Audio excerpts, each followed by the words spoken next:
नमस्कार दोस्तों, जय श्री राम। मैं आपका लब्बू भैया आपके पास अपना पॉलिटिकल साइंस 11th क्लास के पॉलिटिकल साइंस का chapter 1 constitution why and how का नेक्स्ट पार्ट लेकर आया हूं, जिसमें बच्चों आज का हमारा टॉपिक रहेगा सबसे पहले प्रीएम्बल। तो सबसे पहले बच्चों समझो प्रीएम्बल क्या है, फिर मैं आपको बताता हूँ प्रीएम्बल का क्या चीज़ रहता है। तो आपने कहीं ना कहीं बच्चों कई एनसीईआरटी बुक में या फिर कभी आपने अपनी प्रीवियस स्कूलिंग के अंदर मतलब 9th 10th के अंदर आपने देखा होगा ऐसा कुछ। तो बच्चों ये जो है क्या, तो बच्चों सबसे पहले बताओ प्रीएम्बल क्या है। Objective thought of the constitution makers, मतलब जो हमारे संविधान निर्माता है, मतलब जिन लोगों ने हमारा संविधान बनाया है उनके जो ऑब्जेक्टिव थॉट है, मतलब जो उनके एक तरीके से देखा जाए तो कि हमारा संविधान किस प्रकार बनाया गया, मतलब जो उन्होंने सोचा उस समय, जो हर एक चीज विचार डाला गया हमारे संविधान निर्माताओं द्वारा, उन संविधान निर्माताओं का हर एक थॉट प्रोसेस, हर एक प्रिंसिपल वो हमारा प्रीएम्बल के अंदर लिखा हुआ है। तो अगर मैं बात करूं बच्चों, जो प्रीएम्बल की डेफिनेशन है वो कहां से ली गई है, कॉन्स्टिट्यूशन ऑफ ऑस्ट्रेलिया से। और वहीं अगर मैं बात करूं हमारे यहाँ जो प्रीएम्बल का जो प्रैक्टिकल फॉर्म है वो लिया गया अमेरिका से। ठीक है दोस्तों, अब मैं बताता हूं कि जो कॉन्स्टिट्यूशन है इसका एक प्रॉपर सा एक शॉर्ट सा एक वीडियो है, क्या वीडियो कह रहे सॉरी डिस्क्रिप्शन है क्या, कि constitution is the mirror of the nation and it's governance system. अगर आपको किसी देश या किसी देश की शासन व्यवस्था के बारे में समझना है तो दोस्तों हमें किसको समझना चाहिए, किसको देखना चाहिए, कॉन्स्टिट्यूशन को देखना चाहिए।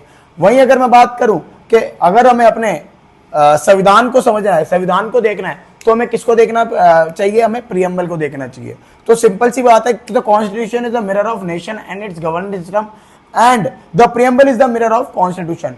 के सिंपल सी बात है बच्चों, अगर हमें अपने देश और देश की शासन व्यवस्था को अगर देखना है तो हमें किसको देखना पड़ेगा, हमें संविधान को देखना पड़ेगा। अगर हमें संविधान को देखना है शॉर्ट में तो हमें देखना पड़ेगा किसको बच्चों, हमारे प्रीएम्बल को देखना पड़ेगा। क्यों? क्योंकि हमारे संविधान जिन जिन सिद्धांतों या जिन जिन आदर्शों या जिन जिन दर्शनों के आधार पर, दर्शनों फिलोसफीज के अकॉर्डिंगली हमारे संविधान को बनाया गया, वो सारी की सारी चीजें कहां लिखी है, हमने प्रीएम्बल में लिखी है, एक सिंगल सिमिलर पेज पे लिखी है। अब प्रीएम्बल एक तरीके से क्या है बच्चों, जैसे हम अपनी नोटबुक के अंदर क्या बनाते हैं बच्चों, एक इंडेक्स बनाते हैं ना स्टार्टिंग में। इंडेक्स क्या है, मतलब ऐसे ही कॉन्स्टिट्यूशन का जो इंडेक्स है वो क्या हमारा प्रीएम्बल है, जिसके अंदर हर एक चीज लिखी हुई है। ठीक है दोस्तों, अब जो हमारा प्रीएम्बल है इसके अंदर 3 तरीके की जस्टिस की बात की गई है, 3 तरीके के न्याय के बारे में बात की गई है। सबसे पहला सामाजिक न्याय, दूसरा आर्थिक न्याय और तीसरा राजनीतिक न्याय, social justice, economic justice, political justice. अब ये तीनों न्यायों की बात किधर किधर रखी गई है, तो अगर मैं बात करूं सोशल जस्टिस जो रखी गई है बच्चों, राइट टू इक्वालिटी में रखी गई है। कहां रखी गई है, राइट टू इक्वालिटी, कि जब समाज के अंदर हर एक तरीके का भेदभाव खत्म हो जाएगा तो सामाजिक न्याय की पुष्टि हो जाएगी। मतलब समाज जो हमारा सोशल जस्टिस है वो स्टैब्लिश हो जाएगा जब कहीं भी हमारे इधर कोई भी एक तरीके से डिस्क्रिमिनेशन या फिर भेदभाव नहीं होगा, तो सबके पास इक्वल अपॉर्चुनिटी होगी और सबके पास इक्वालिटी होगी। तो इसीलिए राइट टू इक्वालिटी की वजह से ही हमारे इधर क्या सोशल जस्टिस क्या स्टैब्लिश हो सकता है।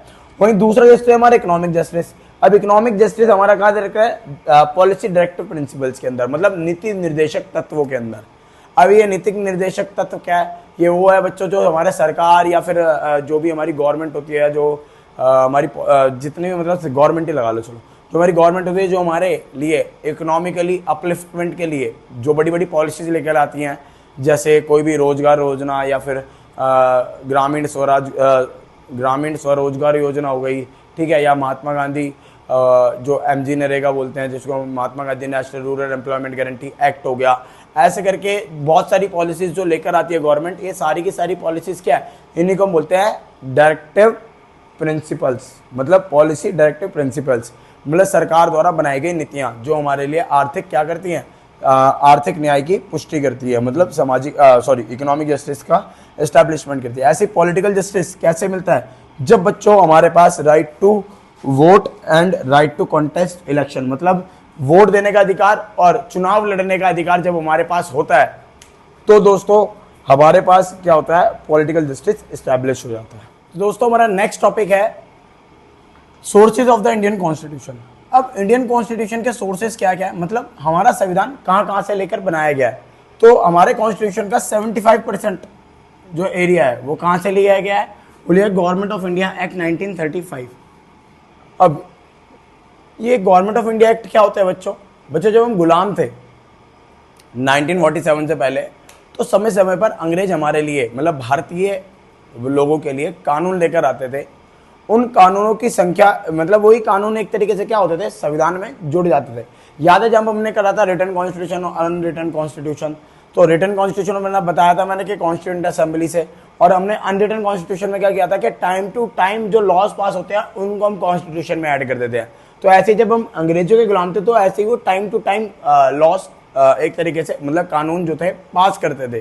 तो ये जो ऐसे ही उन्होंने गवर्नमेंट ऑफ इंडिया एक्ट 1935 पास किया था, उसके अंदर बहुत सारी चीज़ें अच्छी थी जो कि हमारे इंडियन कॉन्स्टिट्यूशन में उसका 75 जब भी जो है वो 75% हमने मतलब इंडियन कॉन्स्टिट्यूशन में एक्सेप्ट किया है। ठीक है दोस्तों, अब ऐसे ही मोतीलाल नेहरू कमेटी की एक रिपोर्ट तैयार हुई थी। याद है ना सबसे पहले जब हमने किया था, जो सबसे पहले व्यक्ति थे जिन्होंने कॉन्स्टिट्यूशन की डिमांड की थी वो मोतीलाल नेहरू थे। तो उनकी एक कमेटी बनी जिन्होंने एक रिपोर्ट तैयार करी 1928 में, जिसके अंदर 10 फंडामेंटल राइट्स रखे गए, ह्यूमन राइट्स रखे गए, जिसमें जो कि हमारे मैक्सिमम जो एक तरीके से उसके अंदर से काफ़ी सारे लॉज और कानून भी लिए गए मोतीलाल नेहरू कमेटी के अंदर से। ठीक है बच्चों, मतलब 10 अधिकार मतलब 10 कानून ऐसे रखे गए थे जो लोगों के लिए यूजफुल थे। उसके लिए मोतीलाल नेहरू के उन कानूनों को भी हमने संविधान के अंदर रखा। और कुछ ऐसी चीज़ें हैं जो हमने कहाँ से ली, अदर कंट्रीज से, दूसरे देशों से ली, अदर कंट्रीज से। ठीक है दोस्तों, अब ये जो अदर कंट्रीज से लिया वो क्या क्या था, सबसे पहले ब्रिटिश कॉन्स्टिट्यूशन। ब्रिटिश कॉन्स्टिट्यूशन से क्या लिया बच्चों हमने, पार्लियामेंट्री फॉर्म ऑफ गवर्नमेंट। क्या लिया, पार्लियामेंट्री फॉर्म ऑफ गवर्नमेंट। के जो हमारा संविधान है हमारी जो सरकार है वो पार्लियामेंट के अकॉर्डिंगली बनेगी। ठीक है, तो पार्लियामेंट्री फॉर्म ऑफ गवर्नमेंट जो था ये हमने कहाँ से लिया, एक तरीके से अंग्रेजों से, ब्रिटिश से लिया। दूसरा था idea of rule of law.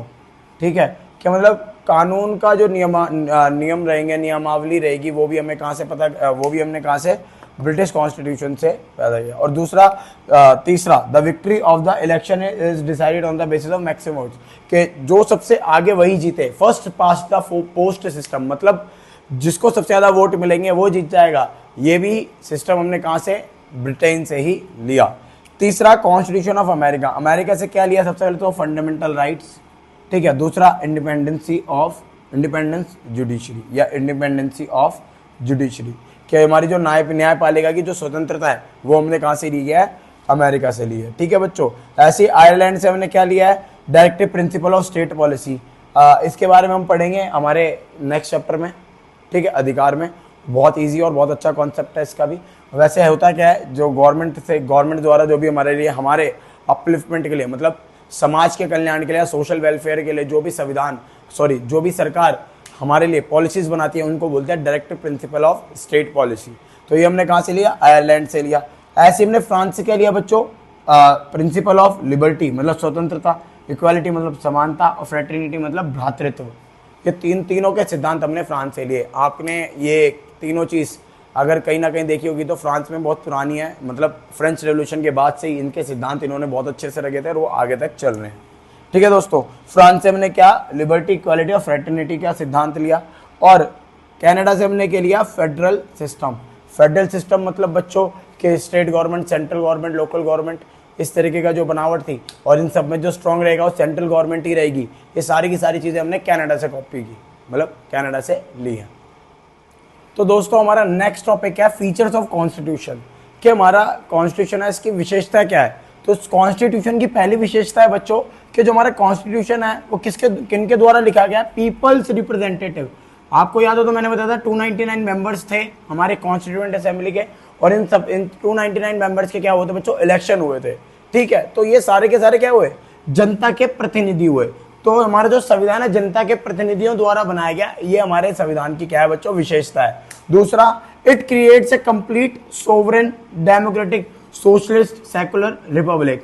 ठीक है, मतलब ये ऐसे गणतंत्र का निर्माण करता है हमारा संविधान जो सोवरेन है, संप्रभु है, डेमोक्रेटिक है, लोकतांत्रिक है, सोशलिस्ट है, समाजवादी है, और सेकुलर है, पंथ निरपेक्ष या फिर धर्मनिरपेक्ष है। तो ये सारी क्वालिटीज हमारे कॉन्स्टिट्यूशन में है, और ये भी एक क्या है, ये भी एक इसका फीचर है। उसके बाद ये भी एक तरीके से नागरिकों को उनकी फंडामेंटल ड्यूटीज भी बताता है, और साथ ही साथ उनके फंडामेंटल राइट्स मतलब अधिकार, और दूसरा हमारे मौलिक कर्तव्य दोनों की ही रूपरेखा हमारा संविधान लिखता है, इसलिए भी। तीसरा हमारा क्या है, इंडिपेंडेंट जुडिशरी। ठीक है, हमारा जो संविधान है हमें इंडिपेंडेंट जुडिशरी देता है, ये भी हमारे संविधान की क्या है, विशेषता है। इसके बाद हम बात करेंगे पार्लियामेंट्री गवर्नेंस सिस्टम, जिसके तहत जनता के प्रतिनिधि ही सरकार चलाएंगे। ये भी हमारा किसमें लिखा हुआ है बच्चों, हमारे कॉन्स्टिट्यूशन में लिखा है, तो कॉन्स्टिट्यूशन का एक फीचर है। और लास्ट हमारा जो कॉन्स्टिट्यूशन है वो क्या है, रिजिड एंड फ्लेक्सिबल, मतलब कठोर और लचीला। कठोर कैसा है बच्चों, के अकॉर्डिंग टू आर्टिकल 368 के आर्टिकल 368 के तहत हमारा जो कॉन्स्टिट्यूशन के कुछ सब्जेक्ट्स है, कुछ सर्टेन सब्जेक्ट्स है, जिसको पास करने के लिए हमें कम से कम क्या चाहिए बच्चों, legislature at least of half states, मतलब राज्य, मतलब जितने भी हमारे स्टेट्स है, जैसे 28 स्टेट्स है, तो 14 स्टेट्स की हाँ चाहिए। अगर हमें कोई भी एक कुछ सर्टेन लॉज है, मतलब एक तरीके से बताऊँ तो फंडामेंटल लॉज या फिर कोई भी फंडामेंटल प्रोविजन या कोई भी हमारा मौलिक कानून अगर हमें पास करना है, तो उसके लिए हमें क्या चाहिए दोस्तों, एक तरीके से हमें चाहिए सबसे पहले क्या, legislature of at least half of states, मतलब मान लो 28 राज्य, तो कम से कम 14 राज्यों की उस कानून को पास करने के लिए हाँ होनी चाहिए। दूसरा बच्चों इसमें क्या है कि स्पेशल मेजोरिटी चाहिए पार्लियामेंट के अंदर, मतलब 2/3 मेजोरिटी। 2/3 मेजोरिटी का मतलब क्या है, जैसे बच्चों मान लो 300 सदस्य हैं, तो 200 सदस्यों की क्या होनी चाहिए, हाँ होनी चाहिए। इसको बोलते हैं स्पेशल मेजोरिटी। 2/3 चाहिए मेजोरिटी में पार्लियामेंट, मतलब लोकसभा राज्यसभा दोनों में ही 2/3 मेजोरिटी चाहिए होती है, तब जाकर वो कानून पास होता है। मतलब पहले ये करो, 14 स्टेट से पूरी वो स्वीकृति लेकर आओ, स्वीकृति के बाद दोनों लोकसभा राज्यसभा में 2/3 बहुमत लो, तो बच्चों ये क्या होता है, बहुत ही ज्यादा टफ काम हो जाता है, इसलिए हम इसको बोलते हैं रिजिड, मतलब कठोर। हमारा जो संविधान है कठोर है। दूसरा हमारा जो वर्ड आया फ्लेक्सिबल, हमारा जो संविधान है कठोर तथा लचीला। तो लचीला मतलब फ्लेक्सिबल कैसे है, क्योंकि बच्चों ये तो हो गए हमारे फंडामेंटल प्रोविजंस के लिए। अब कुछ हमारे ऐसे कानून भी है जिसको क्या है, एक तरीके से सिंपल मेजोरिटी इन पार्लियामेंट के तहत उन कानूनों को पास किया गया है बिना कोई बहुत बड़ी वो किए हुए। क्यों, क्योंकि वो क्या है, सिंपल लॉज, क्योंकि वो क्या है, एक तरीके देखा जाए तो कुछ ऐसे अमेंडमेंट्स है, कुछ ऐसे प्रोविजंस, कुछ कानून है जिनको नॉर्मली एक सिंपल मेजोरिटी से जब पार्लियामेंट पास कर देती है, मतलब ऐसे पार्लियामेंट की ही मेजोरिटी है। सिंपल मेजोरिटी का मतलब होता है 50% + 1। कितना होता है बच्चों, 50% + 1। जैसे मान लो इधर ही वापस आओ, 300 सीट्स हैं, तो 300 में से 150 + 1 मतलब 151, 151 क्या होगा हमारा, एक तरीके से क्या होगा, सिंपल मेजोरिटी होगा। तो ये होगा सिंपल मेजोरिटी के तहत पास होने वाले जो लॉज होते हैं, इस वजह से फ्लेक्सिबल है। और ये special majority plus half states की मंजूरी लेनी होती है लेजिस्लेचर्स की, तब जाकर कोई कानून पास होता है। इसलिए हमारा जो संविधान है क्या है, कठोर और लचीला दोनों ही है। तो चलिए दोस्तों अपने लास्ट टॉपिक पर आते हैं, जो कि हमारा क्या है, fundamental provisions of the successful constitution, कि हमारे संविधान को एक तरीके से देखा जाए तो सक्सेसफुल बनाने के लिए, मतलब सफल बनाने के लिए कौन कौन से फंडामेंटल प्रोविजंस होने चाहिए, कौन कौन से कानून होने चाहिए। सबसे पहले every person must have a reason to respect the provision of the constitution, कि हर एक व्यक्ति जो है हमारे संविधान की रिस्पेक्ट करे, इसका उसके पास क्या होना चाहिए, एक रीजन होना चाहिए। जैसे हमारा जो संविधान है हमारे फ्रीडम फाइटर्स ने बनाया उस समय के, नेहरू जी हो गए, BR अम्बेडकर हो गए, ठीक है, और ऐसे बड़े बड़े अब्दुल कलाम आज़ाद हो गए, ऐसे बड़े बड़े जो उस समय के लीडर्स है, उन लोगों ने मिलकर हमारा संविधान बनाया।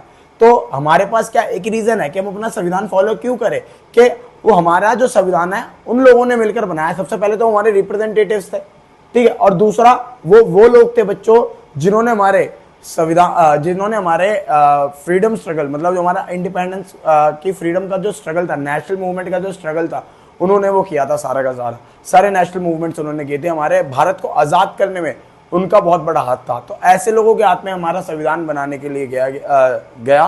तो उस वजह से हमारे पास एक रीज़न है कि हम अपना संविधान फॉलो क्यों करें। दूसरा, ऐसे बहुत सारे रीज़न है वैसे तो, इसमें से एक ये जो था वो सबसे बड़ा रीज़न था।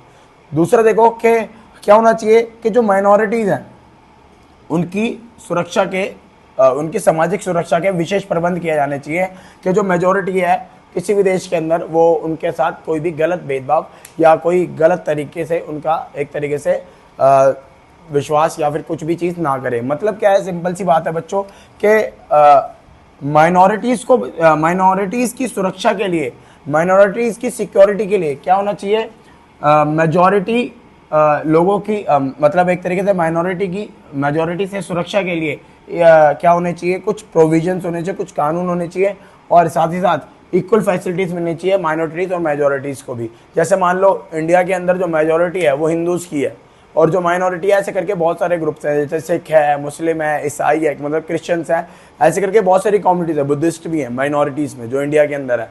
अब इन सब माइनॉरिटीज को हम क्या करते हैं, इक्वल फैसिलिटीज और इक्वल ट्रीटमेंट ही तो देते हैं। तो ये भी क्या है, एक सफल का संविधान की एक पहचान होती है।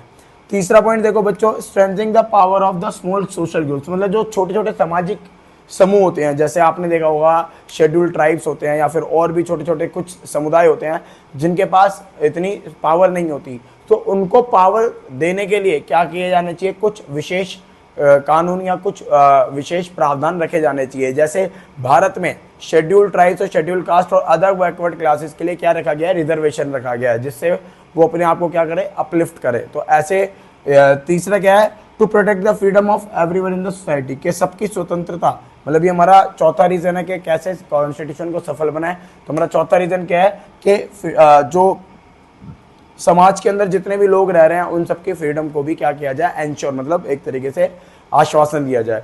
जैसे हमारी जो जुडिशरी करती है भारत के अंदर, कि अगर कोई हमारे स्वतंत्रता या हमारे किसी भी चीज़ पर कोई छेड़खानी करता है तो जुडिशरी वहाँ क्या करती है, बहुत बड़े एक्शंस लेती है।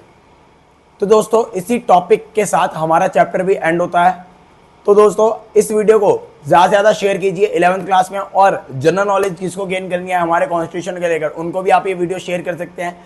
ये वीडियो हालांकि कंपटीशन स्टूडेंट्स के लिए भी बहुत ज़्यादा हेल्पफुल रहेगी। होप आपको सारी चीज़ें अच्छे से समझ आई हो। अब आप इस वीडियो को ज़्यादा से ज़्यादा शेयर कीजिए, लाइक कीजिए, और हम आपको मिलते हैं हमारे नेक्स्ट वीडियो में। धन्यवाद।